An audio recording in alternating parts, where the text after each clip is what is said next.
Vamos agora falar de um conjunto de materiais conhecidos como dielétricos. Também se usa isolantes, né?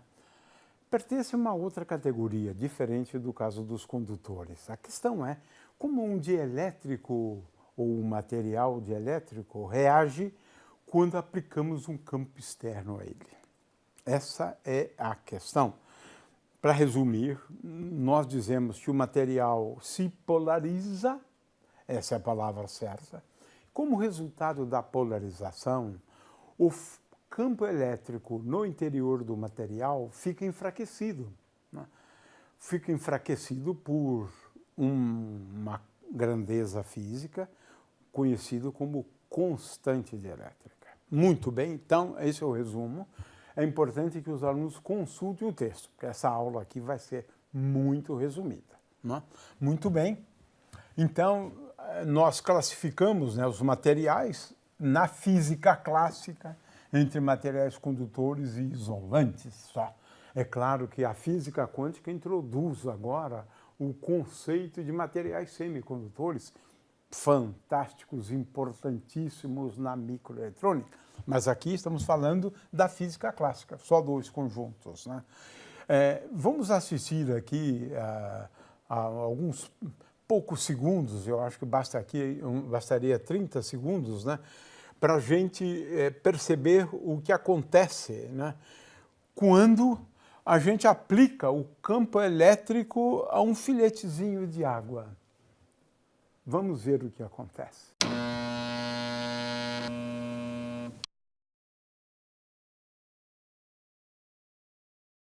Neste vídeo utilizaremos canudinhos de refresco, papel toalha, uma bandeja ou reservatório e uma garrafa PET contendo água com uma mangueira ligada a um bico fino de vidro.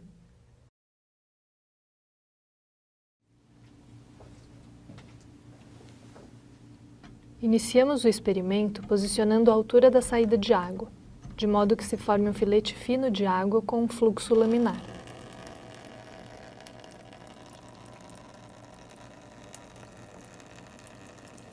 Em seguida, atritamos o canudinho com um papel toalha para gerar troca de cargas entre eles. Dessa forma, o canudinho fica eletrizado ou carregado com cargas estáticas. Aproximando o canudinho eletrizado do filete de água, pode-se observar as forças de atração entre eles, a ponto de fazer com que o fluxo laminar da água se desvie.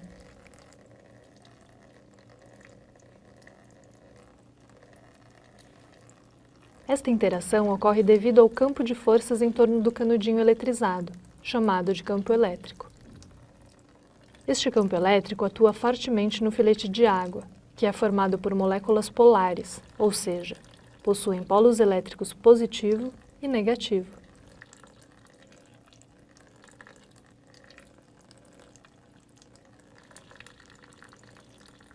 Agora, se molharmos o canudinho, veremos que ele será descarregado ou neutralizado, através do contato com o fluxo de água, e assim deixará de atrair o filete.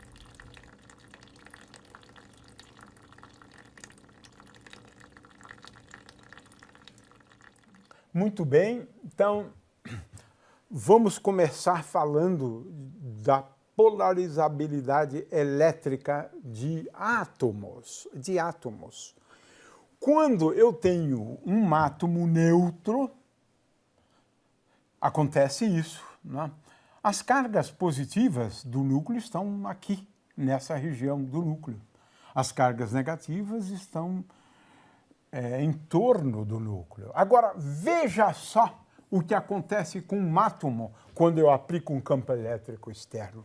Os elétrons se deslocam para cá e o núcleo se desloca para lá por conta da força elétrica. Então, tudo se passa como se nós tivéssemos, aqui nós estamos falando do átomo de oxigênio, mas vale para qualquer átomo, né? O fato é que esse deslocamento das cargas elétricas positivas e negativas geram o que nós chamamos de um dipolo elétrico. É como se tivéssemos aqui uma carga elétrica negativa e ali uma carga elétrica positiva. Né? Muito bem, então é essa a situação. Estamos interessados exatamente nessa situação, onde aqui eu tenho uma carga positiva e aqui eu tenho uma carga negativa, de módulo igual a esta aqui. Esse é importante. Se aqui eu tenho mais que, aqui eu tenho que ter menos que. Muito bem. Agora eu defino o momento de dipolo desse conjunto de duas cargas elétricas. Né? O momento de dipolo é igual ao produto da carga elétrica vezes D. Veja que esse D agora, ele é dirigido da carga negativa, como indica aqui em preto, da carga negativa para a carga positiva. Eu estou falando do sentido. O módulo é igual à distância. A direção é de uma linha reta que passa pela carga positiva e pela carga negativa. Muito bem, então isso define uma grandeza que é fundamental, né, em se tratando de materiais, né, que é o momento de dipolo elétrico, quando eu tenho duas cargas de sinais opostos a uma distância d. O que importa aqui, na realidade, como a gente vai ver, é o momento de dipolo elétrico, né? Definido daquela forma. Então, o que é um dipolo elétrico? São duas cargas positivas e negativas, né? E o que é importante aqui é que a gente vai tomar esse ponto aqui como a origem do referencial, né?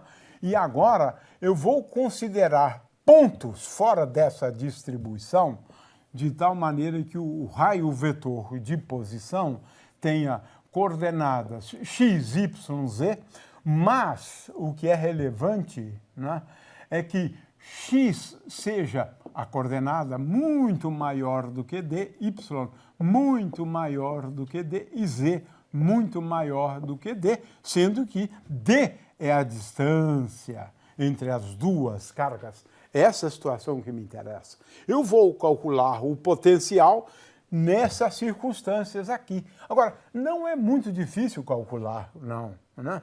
Veja, aqui eu tenho um ponto P do espaço, aqui eu tenho uma carga positiva, aqui eu tenho uma carga negativa, aqui está a origem do meu referencial, veja que o eixo Z está aqui, o eixo Y está aqui, o eixo X está aqui. Né? É aquela situação que eu estou representando aqui. Agora, o potencial é dado por essa expressão aqui, envolvendo a distância D, que é a distância entre as duas cargas. Sempre lembrando, D é a distância entre as duas cargas. Né? O fato é que, aliás, nesse desenho, na verdade, é 2D, mas o que me interessa sempre é D, a distância entre as duas cargas. Né? Então, é fácil agora, fazendo essas aproximações, né, que eu mencionei antes, né? Olha aqui, Z muito maior do que D, Y muito maior do que D, e X muito maior do que D. Essa expressão, ela pode ser aproximada para cada valor aqui do sinal, mais ou menos D, por essas expressões aqui, né? Então, o fato é que agora o que eu tenho é o seguinte: eu posso fazer uma aproximação para essa raiz quadrada, posso fazer uma aproximação para outra, e agora não é difícil, coletando os termos, chegarmos à conclusão seguinte: o potencial elétrico produzido por um momento de dipolo, quando calculado, claro, a grandes distâncias, né? Eu já especifiquei o que é grandes distâncias, o potencial é dado por essa expressão aqui, P escalar R dividido por R ao cubo, 1 sobre 4πε0. Então, esta expressão é que os alunos devem ter sempre em mente, né? Apresentei aqui uma dedução relativamente rápida, né? Mas o fato é que é isso que importa, isso aqui é o que importa, né? O potencial para pontos bem distantes, veja, D, aqui aquela distância, P, né? Nós já definimos antes, né? Como sendo igual a Q vezes D. Então, essa é a expressão para o potencial. Claro que aqui eu estou falando de um ponto para o qual o vetor posição é R. esse R ao cubo aqui é um módulo de R, né, ao cubo. De forma que se eu tenho P, tomo o produto escalar de P escalar R, 1 sobre 4π epsilon 0 e 1 sobre R ao cubo. Essa é a expressão que a gente usa. É claro que a partir daquela expressão eu posso calcular agora o campo elétrico, né? Eu calculo o campo elétrico como? Tomando o gradiente daquela expressão, com o sinal menos na frente, né?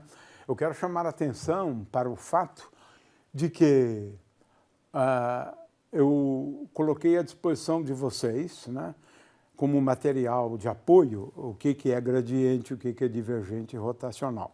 Eu estou sugerindo que vocês assistam aquelas aulas que, na verdade, seriam aulas de matemática um pouco mais avançada que é necessário para esse curso aqui. Muito bem, o fato é que moléculas, elas exibem momentos de dipolos, né?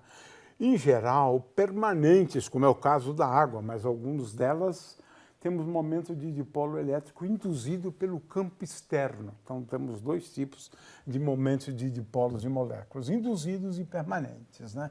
Muito bem. Então, já definimos o que é momento de dipolo, é sempre bom chamar a atenção.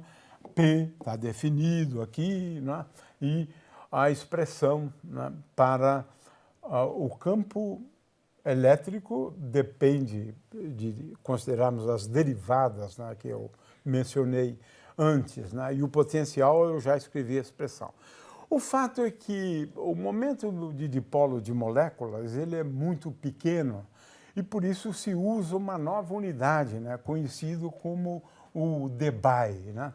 O debye, olha só, ele é definido como 1 coulomb vezes metro, que é a unidade de dipolo no sistema internacional de medidas, né?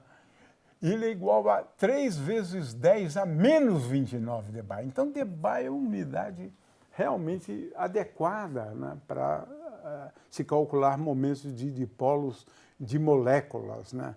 O da água, por exemplo, é 1,86 debyes. Tá? É uma unidade muito boa em se tratando de parâmetros moleculares, né? E atômicos também, né? Então, agora vamos à segunda parte, polarização. O que é polarização? Os materiais dielétricos, quando você aplica um campo elétrico a eles, né, eles se polarizam. Então, se eu tenho aqui um campo elétrico externo, há de surgir, né, uma grandeza física que nós indicamos como sendo P. O que é P? P é a polarização, né? Agora, como é que a gente calcula, né, a polarização? Esse é um outro problema. Mas o fato é o seguinte, em geral, quando o campo elétrico for igual a zero, uma molécula polar ela é tal que o conjunto das moléculas tem momento de dipolos aleatórios. Um momento de dipolo está aqui, o outro está aqui, o outro está aqui. Veja, cada um apontando numa direção. Agora, se eu aplico um campo elétrico externo, a tendência é de orientar esses momentos de dipolo desta forma aqui. Veja, desta forma aqui. O momento de dipolo agora ele está no sentido contrário do campo elétrico, né? O P está orientado no sentido contrário do campo elétrico. Aqui está, né? Aqui está. Então, é como se eu tivesse momentos de dipolos, todos eles orientados e com o mesmo sentido, né, agora, né, do campo elétrico, né? Então, essa é a situação, né? Você orienta, né, os momentos de dipolo, né? O fato é que eu tenho uma polarização, né, quando eu somo os momentos de dipolo numa certa região e esses momentos de dipolo resultam num valor que é diferente de zero.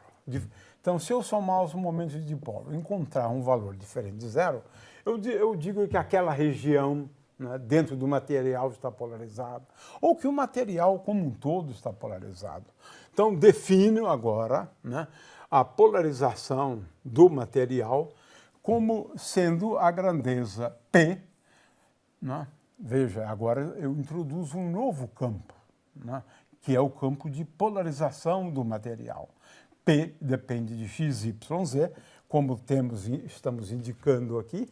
E o que representa essa grandeza denominada polarização, o campo de polarização? Olha, ele define, né, ele é tal que se eu considerar um elementozinho de volume, né, do material, esse elementozinho de volume tem uma polarização dp, onde a polarização infinitesimal desse elemento infinitesimal de volume dv, de tal forma que essa polarização de um volume infinitesimal é dada pelo vetor polarização vezes dv. É claro que agora eu posso calcular a polarização total, né? A polarização total, né? E agora, lembrando, né, a relevância dessa grandeza física a partir de considerações sobre um elemento infinitesimal de volume.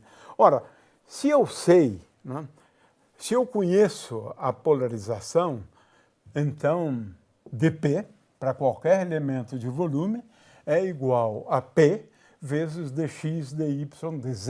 É claro que aqui eu estou indicando, né, os pontos sobre o material aqui, utilizando, né, utilizando como indica aqui, na verdade, R' e aqui R, né, de forma que os pontos sobre o material têm coordenadas x', y' e z', né? Os pontos sobre o material. Então, agora eu posso encontrar uma expressão para o potencial elétrico. Agora eu tenho uma expressão para o potencial elétrico gerado por um material que adquiriu uma polarização. Se eu conheço a polarização, então eu posso determinar o potencial elétrico gerado pelo material que se polarizou, que desenvolveu, né, uma distribuição de momentos de dipolo elétrico, né? Sempre estou falando. Ou seja, uma substância polarizada, ela gera um campo elétrico. Apesar do material como um todo ser neutro. É curioso isso. Mas é porque cada átomo adquiriu um momento de dipolo elétrico, mediante a ação de um campo elétrico, né? De forma que eu posso calcular, né, aqui o potencial, né? Eu posso calcular o potencial. Ele é mais fraco do que o potencial produzido por uma carga elétrica, porque ele vai aqui com uma potência maior do que o campo gerado, ou o potencial gerado por uma carga elétrica, vai com 1 sobre R. Esse não, esse vai com 1 sobre R2. O campo elétrico, eu tomo o gradiente, né, do potencial para calcular. Então, o campo elétrico gerado por uma distribuição de dipolos elétricos no interior de um material dielétrico. Então, um material dielétrico, ele, em princípio, não tem aqueles elétrons livres. É claro que esse aqui seria o dielétrico ideal, porque nem todo material é bem assim, né? Mas, idealmente, quando eu aplico um campo elétrico a um condutor, os elétrons se movem para a superfície do condutor. Quando eu tenho um material dielétrico, você não tem elétrons para se moverem para a superfície. o material se polariza. Cada elementozinho de volume tem um momento de dipolo. E, portanto, temos uma distribuição de dipolos. E o que caracteriza a distribuição de dipolos é o vetor polarização. Consequentemente, um material dielétrico, quando aplica um campo externo a ele, ele gera um campo externo. Ele gera por conta da distribuição de momentos de dipolos elétricos, né? Bom, o fato é o seguinte, como nós temos aqui, né, um campo elétrico aplicado, veja que os momentos de dipolo estão aqui nesse sentido, porque ele vai da carga menos para a carga mais. E o que acontece? Olhem só, vamos olhar só para essa última camadinha aqui. Tudo se passa como se nós tivéssemos na superfície cargas negativas. Na superfície de cima, olha só, vamos olhar para a última camadinha, olha só, nós temos cargas positivas, né? De forma que, se houver uma distribuição uniforme, tudo se passa como se não tivéssemos cargas aqui. O fato de termos cargas negativas na parte de baixo e cargas positivas na parte de cima, isso vai gerar um campo elétrico. Aqui está, né? Um campo elétrico, né? E, portanto, nós podemos agora falar de cargas de polarização, né? Que no interior não existem cargas de polarização. A gente considera o caso aqui de uma polarização uniforme, e no caso de uma polarização uniforme, ela gera duas distribuições superficiais de cargas, né? P pode ser escrita sob esta forma aqui, né? Porque eu tenho um certo número, né, de moléculas, de átomos, né, por unidade de volume, e cada uma delas contribuindo com um momento de dipolo. Essa é uma expressão relativamente simples, né? Mas veja, se nós temos aqui o campo elétrico externo, novamente temos na superfície uma distribuição de cargas elétricas ditas cargas elétricas de polarização. Veja que a soma das cargas elétricas de polarização se anulam, na verdade são iguais a zero, né? Mas o fato é que, em princípio, nós podemos falar então de uma densidade superficial de cargas, e agora a gente pode mostrar que a densidade superficial de cargas, sem entrar muito em detalhes, essa distribuição superficial de cargas, no caso de uma polarização uniforme ou não, ela sempre vai gerar essa distribuição de cargas uniformes, né, de acordo com o que a gente tem na figura aqui, e essa distribuição de cargas de polarização é igual a P escalar N. Então, N é normal a essa superfície. Como P está para cá, nós temos uma distribuição de cargas positivas, superficiais de cargas positivas aqui, e uma distribuição de cargas negativas na outra superfície. Estamos considerando um material delimitado por superfícies planas para a gente simplificar a discussão. O fato é que, se eu aplicar um campo elétrico a um material, ele vai desenvolver uma polarização e, consequentemente, o efeito dessa polarização é equivalente à distribuição de cargas negativas numa superfície, né? Porque aqui agora a normal superfície está para cá, a normal superfície, mas a polarização está para lá. Então essa distribuição de cargas aqui é negativa. Há duas distribuições de cargas, né? É claro que eu tenho também, e isso é sempre verdadeiro, né? É que a carga de polarização total, mesmo que eu tenha cargas distribuídas internamente, e essas cargas distribuídas internamente, elas correspondem a uma densidade de cargas de polarização que é dada por menos, né? Aqui é menos o divergente, eu quero dizer para os alunos que eu estou disponibilizando aulinhas sobre o divergente, né, de um campo, né. O fato é que eu tenho, então, duas distribuições de cargas de polarização. Uma distribuição volumétrica, quando a polarização não é uniforme, e uma outra superficial. O fato é que se o campo elétrico, por exemplo, antes fosse um campo que nós poderíamos considerar como sendo uniforme, veja que a distribuição de cargas de polarização, elas afetam as linhas de força do campo elétrico.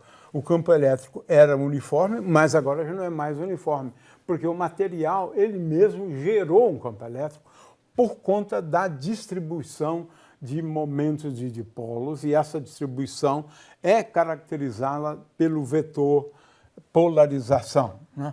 O fato é que agora a gente pode alterar as equações, mas o que eu quero chamar a atenção aqui é que, em geral, a gente não vai insistir muito nisso, né? Mas agora, quando eu tenho um material dielétrico, mudam as equações de Maxwell para o material. Agora, divergente de D igual a ρ. ρ são as cargas livres, né? Mas o que interessa para a gente, na realidade, é o campo elétrico, né? E o campo elétrico. Então, D é igual a ε0 vezes Z mais P. De forma que também poderíamos dizer que o campo elétrico é igual a D menos P dividido por ε0, né? Então, essa é a consequência, né, de tudo isso. Agora, o que a gente precisa aprender a fazer é, na verdade, calcular esse P, porque esse é o problema central aqui, né? Agora, a gente pode mostrar que o P, a polarização, ela é proporcional, na maioria dos materiais ditos lineares isotrópicos, né? Ela é proporcional ao campo elétrico. Essa constante aqui é a susceptibilidade elétrica, né, do material, né? Portanto, aquele D, ele é dado por esta expressão aqui, né? D é igual a ε0 vezes 1 mais Qi, né, vezes Z. E esse 1 mais Qi também é conhecido como constante dielétrica do material. E agora, então, temos a seguinte situação. O campo elétrico, ele fica enfraquecido no interior do material por esse fator aqui, tá? Que é a constante dielétrica do material. Eu apresentei aqui uma tabelinha, né, de constantes dielétricas, selecionando alguns materiais, né? E a gente pode observar alguns efeitos, né? Inserindo, por exemplo, um material dielétrico no interior de um capacitor de placas paralelas, o campo elétrico no interior aqui, ele é enfraquecido, porque surgem, se o campo elétrico está nesse sentido aqui, nós temos aqui cargas de polarização, né? No caso, digamos, cargas menos, menos, menos, e lá mais e mais. Então, o material gera um campo que se contrapõe a esse campo. Consequentemente, se eu colocar um dielétrico no interior de um capacitor, o campo elétrico vai ser mais fraco por um fator 1 sobre K, onde K é a constante dielétrica, né? E aí temos alguns efeitos observáveis, né? Como, por exemplo, a água ser um solvente universal. Então, eu sugiro que, se o aluno tiver algum tempo, né, ele assista a este vídeo aqui.